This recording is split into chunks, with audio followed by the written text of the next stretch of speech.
j'ai pas vraiment découvert la flûte, en tout cas, j'ai découvert par hasard. C'est plutôt elle qui m'a trouvé, très modestement, parce que je devais faire du violoncelle. Et la classe de violoncelle était pleine. On m'a inscrit à la clarinette, comme mon frère jumeau Pascal. Le directeur du conservatoire, très intelligemment, a trouvé dommage que 2 frères, en plus jumeaux, pratiquent le même instrument. Et par hasard, à ce moment-là, le professeur de flûte était là et a dit, «Ben, j'en prends un à la flûte avec moi». Voilà, je ne le regrette pas aujourd'hui. Je suis un musicien, de formation classique, mais mes influences musicales sont multiples au gré de ma sensibilité.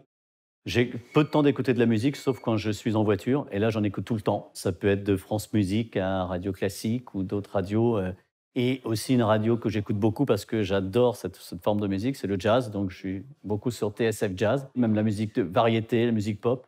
J'écoute vraiment toutes sortes de musiques et je vois qu'il y a des liens entre toutes ces musiques et consciemment, quelquefois inconsciemment, mais souvent consciemment, dans ma vie professionnelle, ça a une influence, ça me parle et voilà, ça m'enrichit énormément.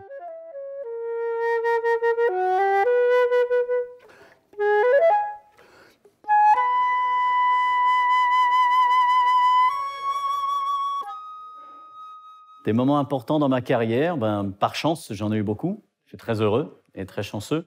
Bien sûr, beaucoup de concerts mémorables, avec l'Orchestre national, avec des chefs extraordinaires. Et je dirais qu'en amont, ben, c'est justement le plus grand moment. C'est le jour où j'ai passé ce concours qui m'a permis d'entrer dans cet orchestre. Je crois qu'on est très, très nombreux à rêver de gagner ces postes-là un jour. Et ce jour-là, ben, l'opportunité, la chance, parce qu'il y a une grande part de chance, ont fait que c'était moi. Je m'en souviens encore avec beaucoup d'émotion et je le savoure tous les jours et toutes les semaines avec beaucoup de plaisir.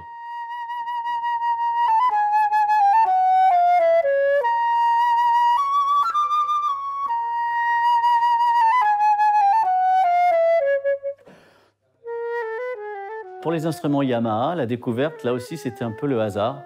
J'étais juré dans une compétition internationale en Chine, à Pékin, et avec moi était une très grande flûtiste allemande, Andrea Lieberknecht. Et à la fin de la compétition, on avait un concert avec les membres du jury.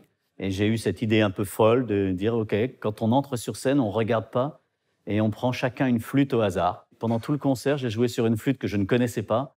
Et je me disais, cette flûte est merveilleuse, ça sonne super bien, c'est très facile, très agréable.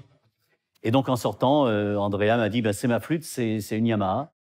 Et une semaine après, je suis rentré à Paris, il y avait la grande convention symposium de la flûte. Je suis allé sur le stand Yamaha, j'ai essayé cet instrument qui est là. Et je l'ai adopté depuis maintenant plusieurs années avec beaucoup de plaisir.